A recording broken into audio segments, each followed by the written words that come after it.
पट्टीदार सुनो ये राजा होत ना बाटे हमारा से इंतजार कंगना बारो होता सजन के जो होता कंगना बारो होता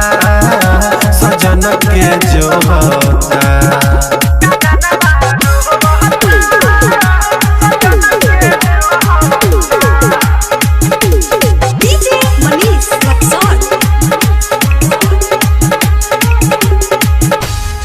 देखी के फोटो फोन में तोहर सीना से साटीले सजना हो कहबई अंगुरी पर दिन दिन गिन के काटीले कहबई अंगुरी पर दिन दिन गिन के काटीले। हाँ देखी के फोटो फोन में तोहर सीना से साटीले हाँ कहबई अंगुरी पर दिन गिन के काटीले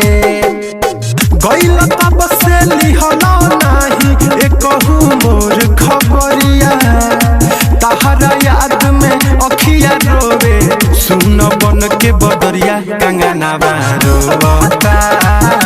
सजन के जो होता कंगना बारो होता सजन के जो होता।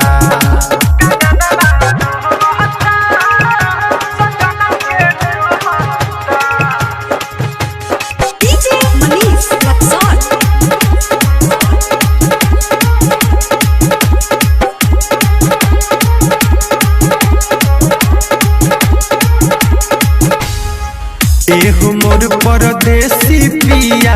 सुन बतिया हमार नाही चाही कुछ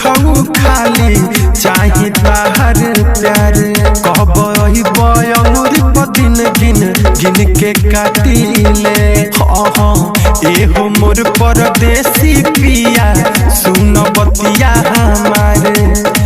नाही चाही कुछ खाली चाही ताहर प्यार